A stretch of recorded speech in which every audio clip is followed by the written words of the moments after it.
We often hear about data science in the context of marketing, finance, or tech, but the truth is the tools and techniques we use can be applied to a much wider range of challenges, and that's what we are going to explore today.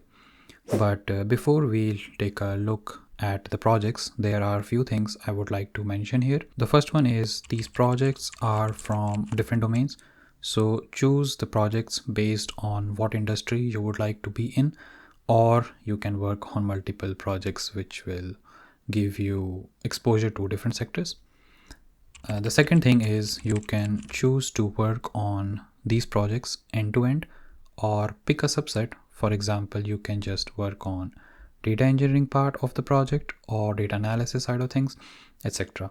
Depending on how much you are willing to explore, the difficulty level of the projects can vary from easy to intermediate or to expert. And the last one is tools and techniques that I will mention in this video are just for reference. You can work on these projects using any programming language, packages, or frameworks. That's totally up to you. Now, with that being said, let's jump right into it. First up, let's talk about our cities. They're not just concrete jungles, they are also home to a surprising amount of wildlife.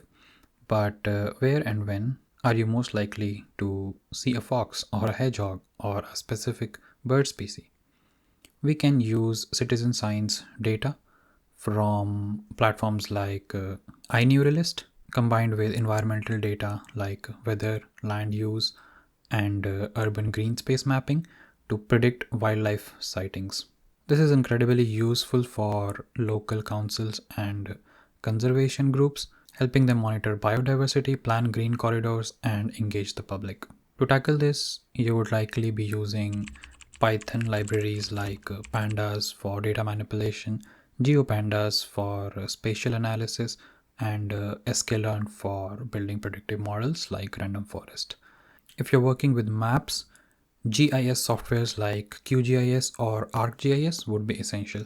For understanding trends over time, libraries like Profit or Stats models can come in handy. And if you are adventurous enough to use camera trap data, you might even dabble in image recognition with TensorFlow or PyTorch. This project leans towards an expert or high difficulty level due to the need to combine different data types and apply spatial and temporal analysis. Now let's consider how we move around our cities. Is everyone able to access essential services like hospitals, job centers, and supermarkets easily using public transport in your city and beyond? By combining public transport schedule data with census data and points of interest, we can analyze the equity of transport access. Transportation equity is the goal of ensuring that all community members have their needs met by the transportation systems available to them. Analyzing transport equity often involves Python packages like pandas for data wrangling, NetworkX for understanding the transport network as a graph, and GeoPandas for spatial aspects. Visualizing the results with libraries like Matplotlib, Seaborn, or Folium is crucial for communicating your analysis with stakeholders. You will also likely need statistical analysis using SciPy to quantify equity metrics. This project can range from intermediate to expert depending on the complexity of the network analysis and the depth of the equity metric you want to calculate. Now let's move inside. Our homes and buildings are increasingly equipped with smart meters, generating a wealth of data about energy consumption. By analyzing this high resolution data, we can detect unusual patterns that might indicate appliance malfunction or opportunities for energy savings in your city or even across the whole country. To detect energy anomalies, you will likely use packages like pandas and numpy for data handling and sklearn for anomaly detection algorithms like isolation forest or one class SVM.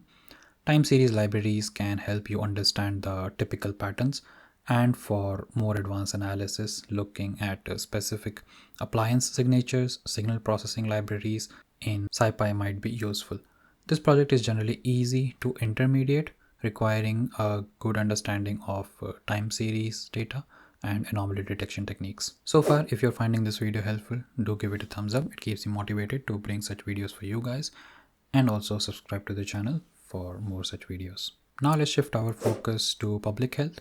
We know that air quality has a significant impact on respiratory conditions. By integrating historical air quality data with hospital admission statistics, we can model the correlations and potential predictive links. This project typically involves usual packages like pandas and numpy for data manipulation.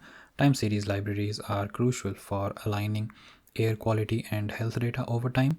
Statistical modeling libraries like stats models are used for regression analysis, and if you are looking at spatial patterns, geopandas might be necessary. Handling time lags, confounding factors, and choosing the right statistical models like Poisson regression for count data can make this project range from intermediate to expert. Finally, let's zoom out to the global scale. Supply chains are complex networks, and disruptions can have major consequences for businesses everywhere, including those connected to your city. By combining financial data with unstructured data like news articles and social media sentiments, we can build models to predict potential risks. Analyzing supply chain risk is often an expert level task. It requires Python expertise, strong skills in natural language processing using libraries like NLTK, SpaCy, or transformers to analyze textual data. Network analysis tools are needed to understand the supply chain structure, and you might even use graph databases like Neo4j. Time series analysis for financial data and machine learning for risk prediction are also key. Finally, integrating data from diverse sources using APIs and web scraping tools is a significant part of this challenge. So, there you have it, 5 less popular but incredibly impactful ways that data science is being used to make our world a better place, from protecting wildlife to ensuring fair access to services, from saving energy to improving public health, and even keeping our global supply chains running smoothly. Data is providing invaluable insights, and these projects utilize a wide range of technical tools and vary in difficulty, offering exciting challenges for data scientists at all levels. Before I let you jump into one of these projects and get your hands dirty, do let me know which of these projects sparked your interest the most. Are there other areas where you think data science could make a difference?